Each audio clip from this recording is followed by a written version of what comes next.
ಸಂಕಷ್ಟವೆಲ್ಲವೂ ಪಾರಾದವು. ಮುಂದೆ ಕೌರವರಿಂದ ಏನಾಗುವುದೆಂದೋ ನಮ್ಮ ಅಗ್ರಜ. ಅಗ್ರಜ ವಾಸುದೇವನ ಕರುಣೆಯಿಂದ ಎಲ್ಲವೂ ಸರಿ ಹೋಯಿತು. ಯಾವ ಸಭೆಗೆ ಹೋದರೂ ಅಪಜಯವೇ ಇಲ್ಲ. ಹಿಂದೆ ನಡೆದ ಕಾಶಿ ರಾಜನ ಸಭೆಯಲ್ಲಿ ನಮ್ಮ ವೈರಿಗಳಾದ ಕೌರವರ ಮುಖ ತಗ್ಗಿದಂತಾಯಿತು. ಅಷ್ಟ ಸಾಕಲ್ಲವೇ ಆ ಮೂರ್ಖರಿಗೆ.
ನಿಮ್ಮ ಸತ್ಯೆಂಬ ಪಾಸವು ನಮ್ಮ ಮೇಲಿರುವಾಗ ಆ ಶಕುನಿ ಕೌರವರ ಎದುರಾದರೂ ನಮಗೆ ಎಂದಿಗೂ ಅಪಜಯವಾಗುವುದಿಲ್ಲ.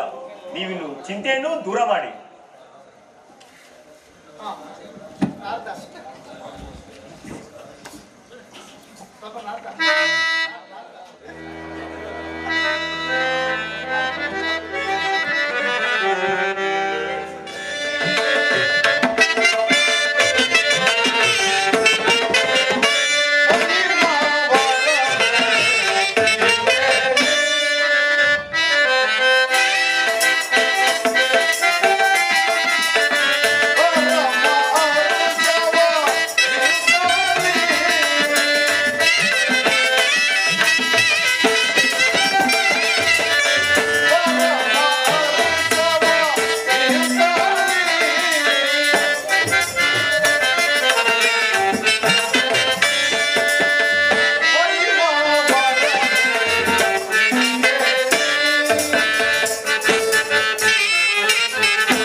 ಚಂಡಾಸುರನನ್ನು ಹೇಮಾವತಿಯನ್ನು ಅಪಹರಿಸುವುದು ನಿಮಗೆ ಗೊತ್ತಿರುವ ವಿಚಾರ. ಅದಕ್ಕೆ ಭೀಮಾರ್ಜುನರು ಆತನೊಡನೆ ಯುದ್ಧಕ್ಕೆ ಹೊರಟಿರುವರು.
ಅಗ್ರಜ, ಅಭಯವನ್ನು ನೀಡು.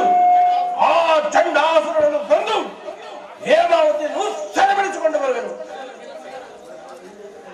ಭೀಮಸೇನ, ನಿಧಾನಿಸು. ನೀನು ಓರ್ವನೇ ಹೋಗುವುದು ಬೇಡ. ನಿನ್ನ ಜೊತೆ ನಿನ್ನ ಸಂಗಡ ನಾನು ಸಹ ಬರುತ್ತೇನೆ. ಸಹೋದರರೇ, ಶಾಂತರಾಗಿರಿ. ಅನುದರ ಸಹಿಸಿ ಸಹಿಸಿರಿ ಕೋಪವ,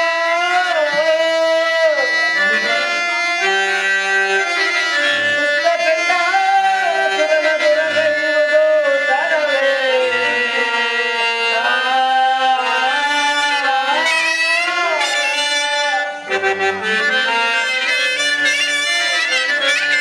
ಕದನದೋ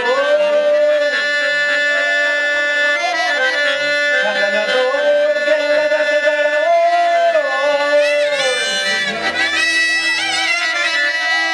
ಕದನದೋ ಗೆಲ್ಲದ ಸದಳೋ, ಸಹಿಸಿರಿ ನಿಮ್ಮಯ ಕೋಪವ ಭೀಮ.